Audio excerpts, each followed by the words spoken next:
Matthew Henry's Commentary on the Whole Bible. Deuteronomy 31. In this chapter Moses, having finished his sermon, 1.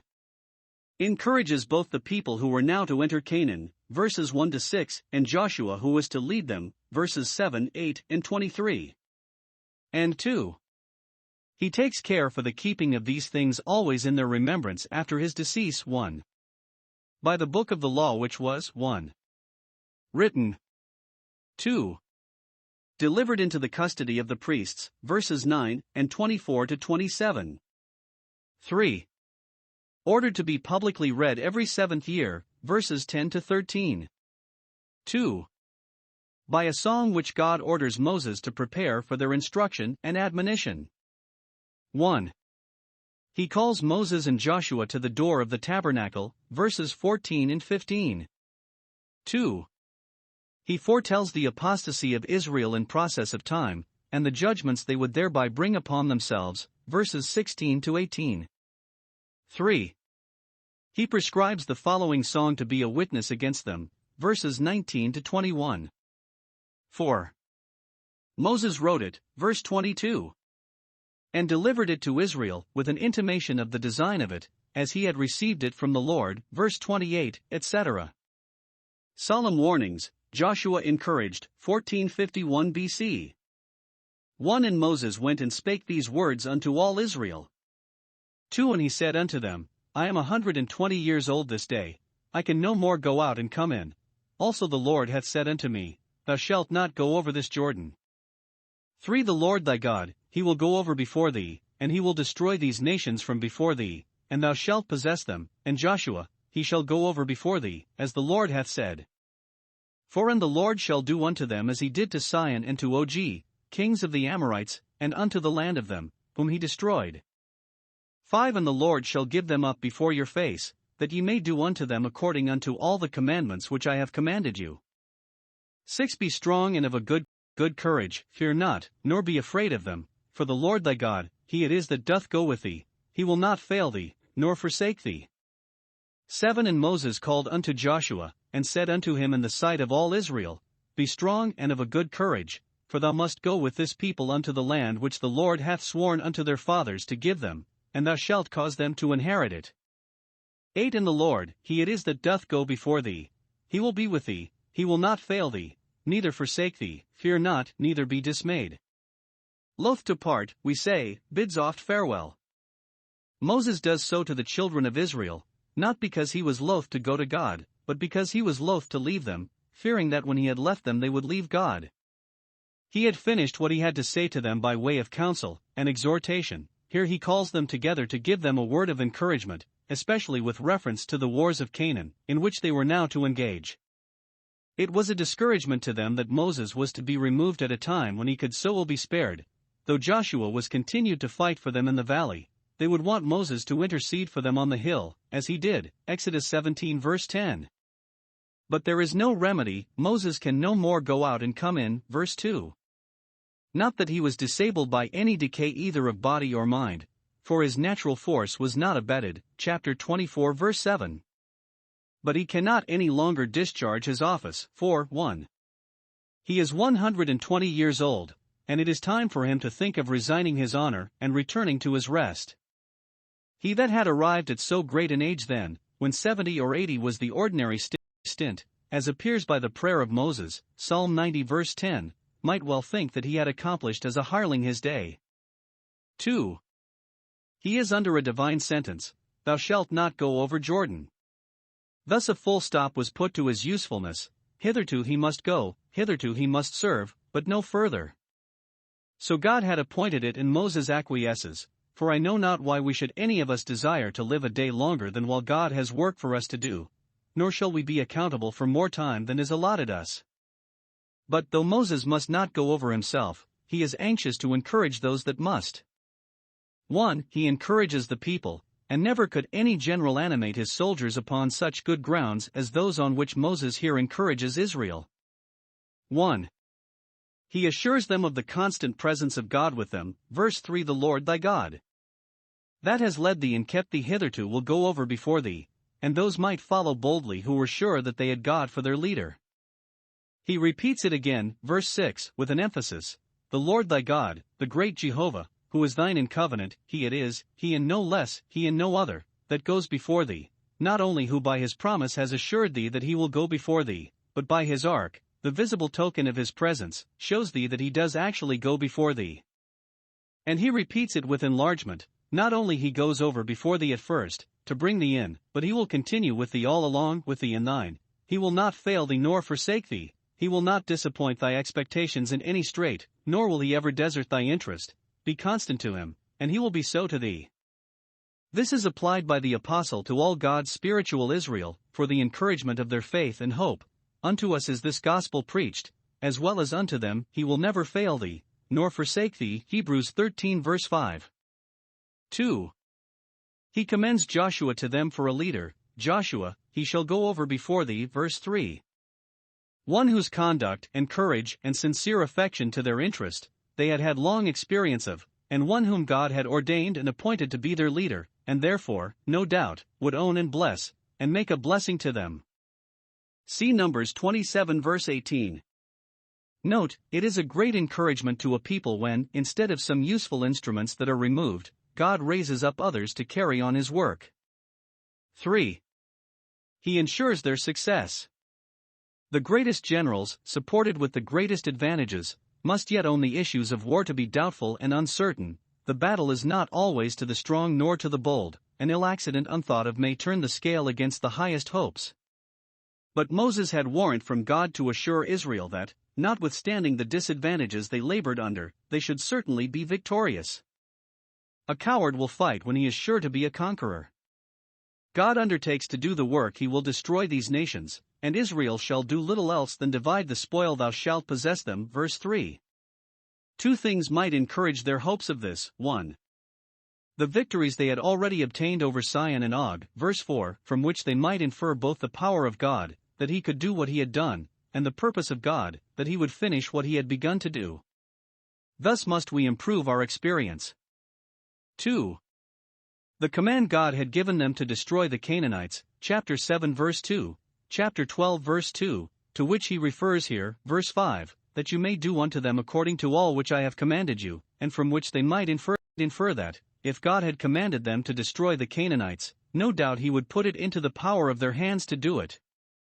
Note, what God has made our duty we have reason to expect opportunity and assistance from him for the doing of. So that from all this he had reason enough to bid them be strong, and of a good courage. Verse 6. While they had the power of God engaged for them, they had no reason to fear all the powers of Canaan engaged against them. 2. He encourages Joshua, verses 7 and 8. Observe, 1. Though Joshua was an experienced general, and a man of approved gallantry and resolution, who had already signalized himself in many brave actions, yet Moses saw cause to bid him be of good courage, now that he was entering upon a new scene of action, and Joshua was far from taking it as an affront, or as a tacit questioning of his courage, to be thus charged, as sometimes we find proud and peevish spirits invidiously taking exhortations and admonitions for reproaches and reflections. Joshua himself is very well pleased to be admonished by Moses to be strong and of good courage. 2. He gives him this charge in the sight of all Israel, that they might be the more observant of him whom they saw thus solemnly inaugurated, and that he might set himself the more to be an example of courage to the people who were witnesses to this charge here given to him as well as to themselves. 3. He gives him the same assurances of the divine presence, and consequently of a glorious success, that he had given the people. God would be with him, would not forsake him, and therefore he should certainly accomplish the glorious enterprise to which he was called and commissioned. Thou shalt cause them to inherit the land of promise.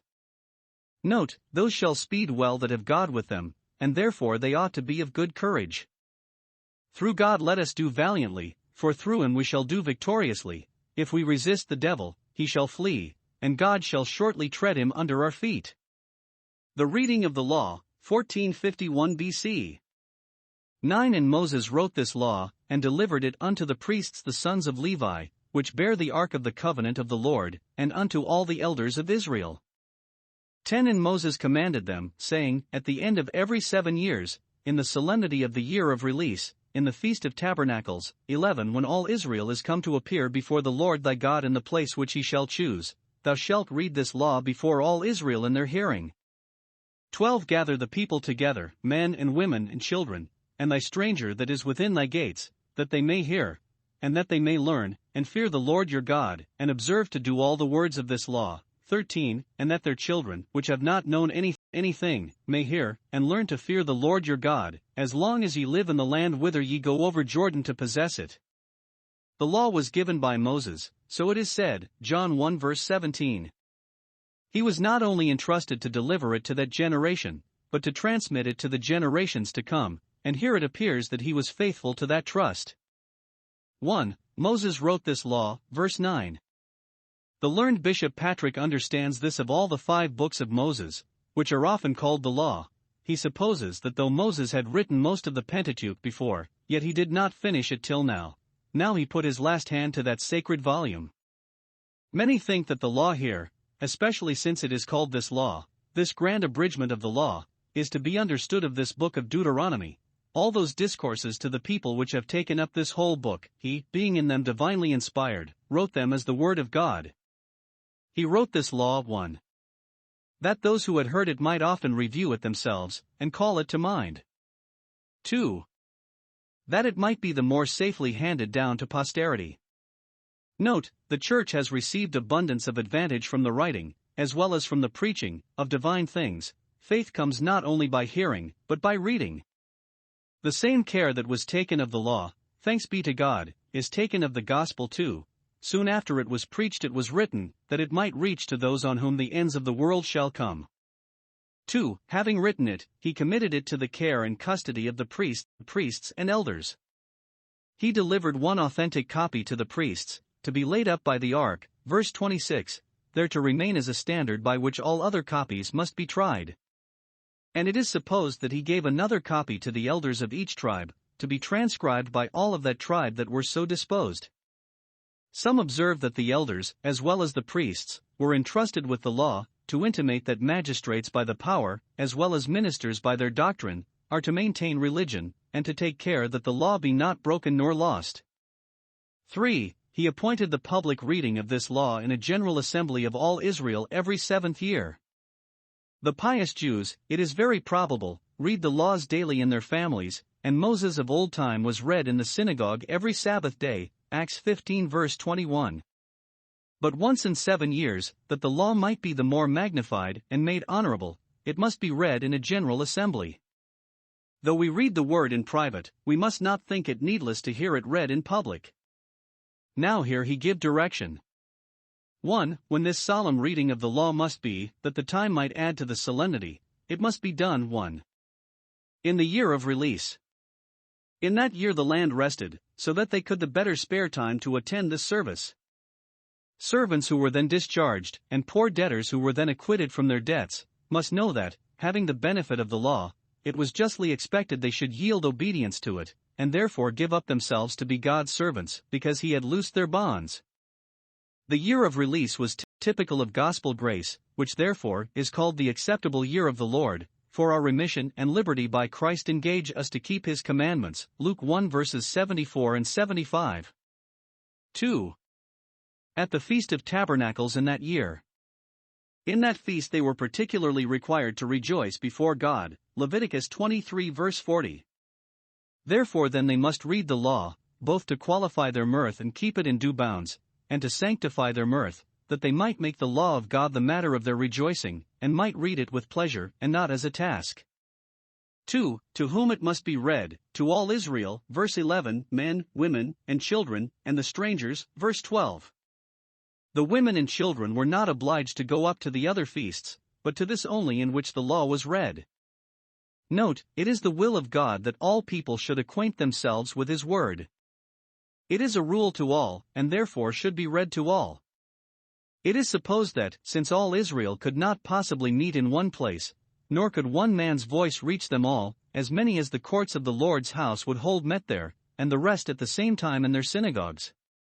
The Jewish doctors say that the hearers were bound to prepare their hearts, and to hear with fear and reverence, and with joy and trembling, as in the day when the law was given on Mount Sinai, and though there were great and wise men who knew the whole law very well, yet they were bound to hear with great attention, for he that reads is the messenger of the congregation to cause the words of God to be heard.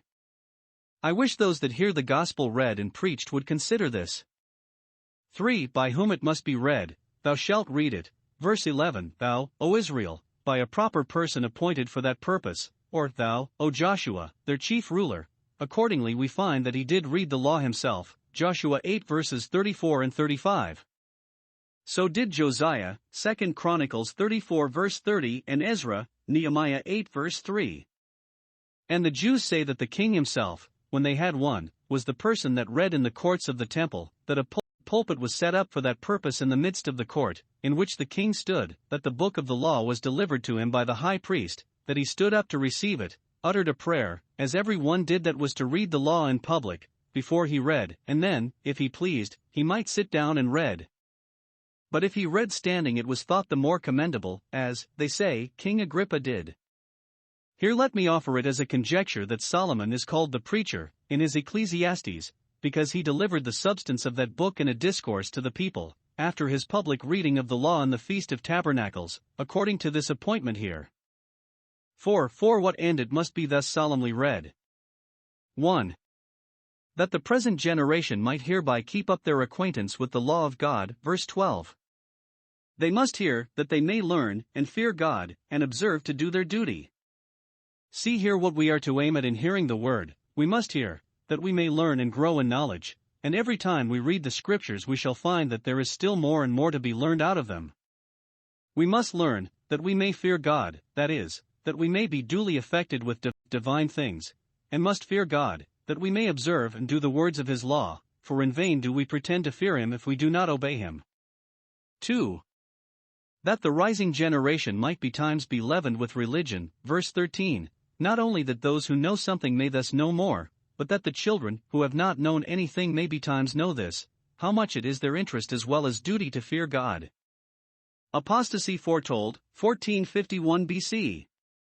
14 And the Lord said unto Moses, Behold, thy days approach that thou must die, call Joshua, and present yourselves in the tabernacle of the congregation, that I may give him a charge. And Moses and Joshua went, and presented themselves in the tabernacle of the congregation.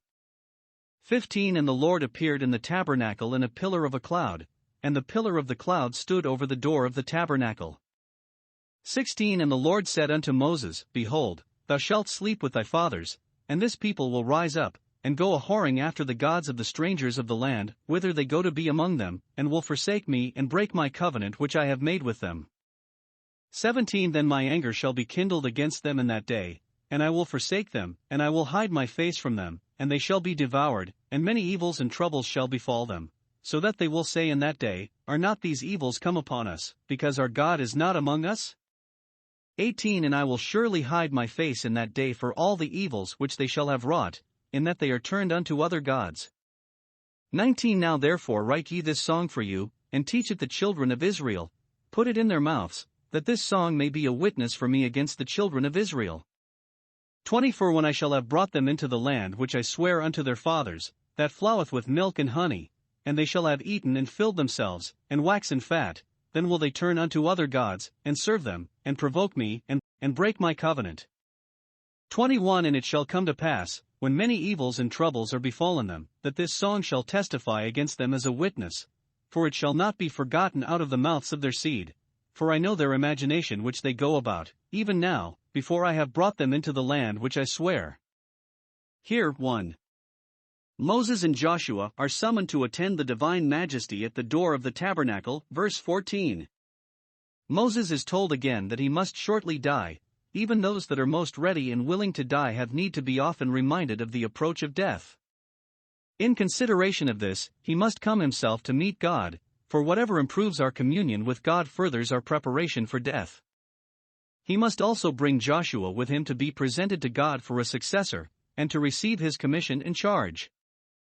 Moses readily obeys the summons, for he was not one of those that look with an evil eye upon their successors, but, on the contrary, rejoiced in him.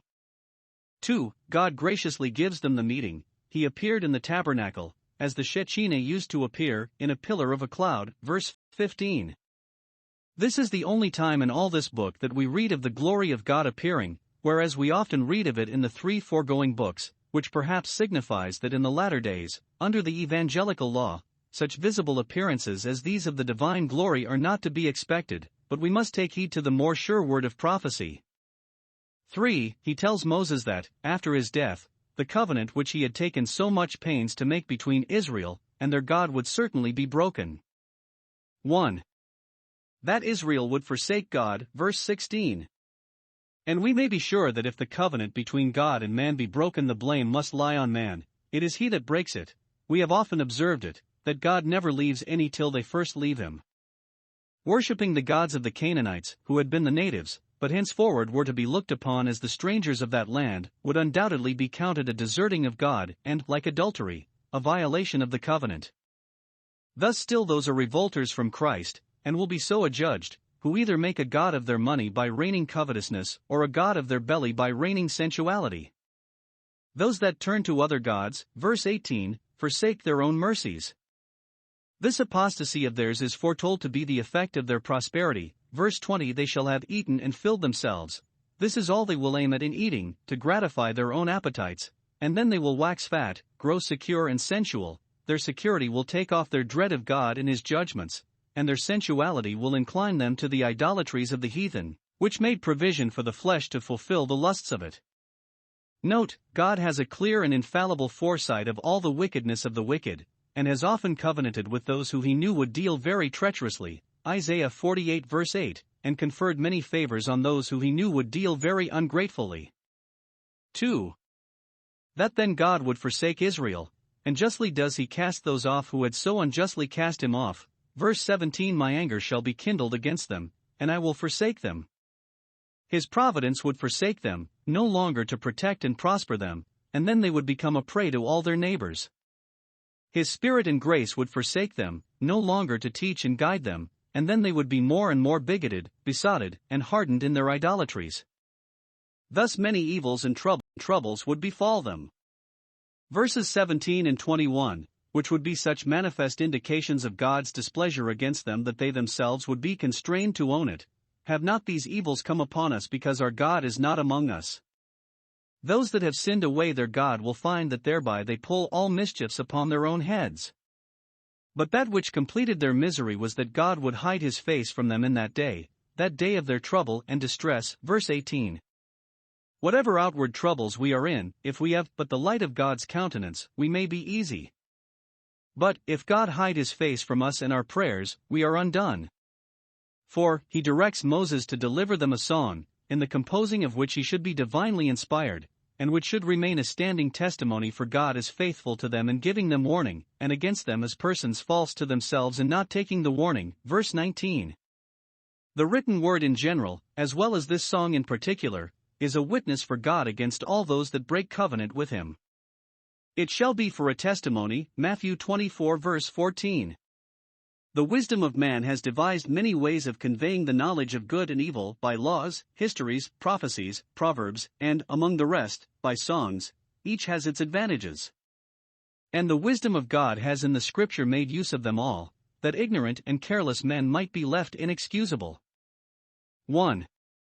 This song, if rightly improved, might be a means to prevent their apostasy, for in the inditing of it God had an eye to their present imagination, now, before they were brought into the land of promise. Verse 21. God knew very well that there were in their hearts such gross conceits of the deity, and such inclinations of idolatry, that they would be tinder to the sparks of that temptation, and therefore in this song he gives them warning of their danger that way. Note, the word of God is a discerner of the thoughts and intents of men's hearts, and meets with them strangely by its reproofs and corrections. Hebrews 4 verse 12. Compare 1 Corinthians 14 verse 25. Ministers who preach the word know not the imaginations men go about, but God, whose word it is, knows perfectly. 2. If this song did not prevent their apostasy, yet it might help to bring them to repentance, and to recover them from their apostasy. When their troubles come upon them, this song shall not be forgotten, but may serve as a glass to show them their own faces, that they may humble themselves, and return to him from whom they have revolted. Note, those for whom God has mercy in store he may leave to fall, yet he will provide means for their recovery. Medicines are prepared beforehand for their cure. The Song of Moses, 1451 BC. 22 Moses therefore wrote this song the same day, and taught it the children of Israel. 23 And he gave Joshua the son of Nun a charge, and said, Be strong, and of a good courage, for thou shalt bring the children of Israel into the land which I swear unto them, and I will be with thee. 24 And it came to pass, when Moses had made an end of writing the words of this law in a book, until they were finished, 25 That Moses commanded the Levites, which bear the ark of the covenant of the Lord, saying, 26 Take this book of the law, and put it in the side of the ark of the covenant of the Lord your God, that it may be there for a witness against thee. 27 For I know thy rebellion, and thy stiff neck. Behold, while I am yet alive with you this day, ye have been rebellious against the Lord, and how much more after my death. 28 Gather unto me all the elders of your tribes, and your officers, that I may speak these words in their ears, and call heaven and earth to record against them. 29 For I know that after my death ye will utterly corrupt yourselves, and turn aside from the way which I have commanded you, and evil will befall you in the latter days, because ye will do evil in the sight of the Lord, to provoke him to anger through the work of your hands. 30 And Moses spake in the ears of all the congregation of Israel the words of this song, until they were ended. Here, 1. The charge is given to Joshua, which God has said, verse 14, he would give him. The same in effect that Moses had given him. The same in effect that Moses had given him, verse 7 Be strong, and of a good courage, verse 23.